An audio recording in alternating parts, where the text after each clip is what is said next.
Welcome to the channel about news from around the world. While you subscribe and like it, we're going to start. As the BRICS summit approaches, there is increasing talk in the West about the introduction of a gold standard as an alternative to the dollar. While I cannot claim to know this for certain, it is possible that one of the purposes of US Treasury Secretary Janet Yellen's visit to China is to try, perhaps one of the last, to convince the Chinese leadership not to abandon the dollar and move to a BRICS gold standard. This speculation is fueled by Yellen's statements during the visit and her behavior. In Beijing, she boldly states that there will be no alternative to the dollar for the foreseeable future, which may suggest that Yellen is passing off her wishes as reality.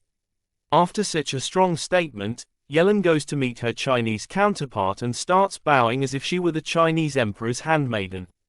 This is both amusing and sad to watch.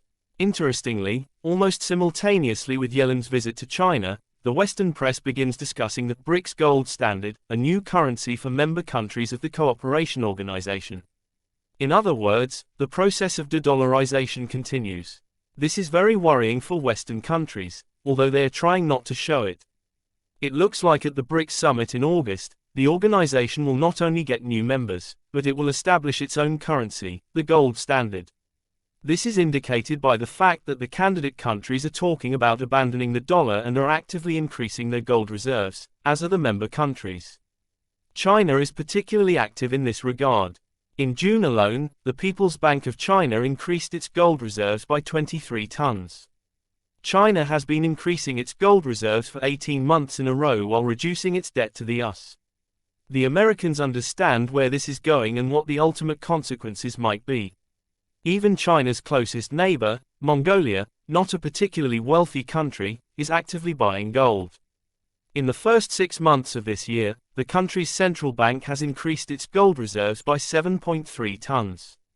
Only a couple of years ago Mongolia was diligently buying up dollars, but times are changing. The move to a gold standard would be a revolutionary step in the global financial system, reversing the Bretton Woods agreements of 8 decades ago. Not surprisingly, Western countries have recently gathered to discuss these agreements and have been looking for ways to oppose the introduction of a gold standard. They are either already aware that the era of the dollar is ending and are looking for ways to enter the new global financial order, or they risk becoming superfluous in this feast of life. James Rickards, a former advisor to the CIA and the Department of Defense, who is now an investment banker, is quite telling in this regard. He calls August 22, the start day of the BRICS summit, the day on which the US dollar's status as the world's reserve currency and medium of exchange will formally collapse.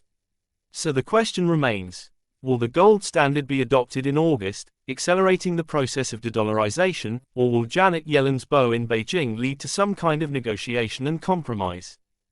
Thank you for watching. If you're interested, subscribe and leave a comment.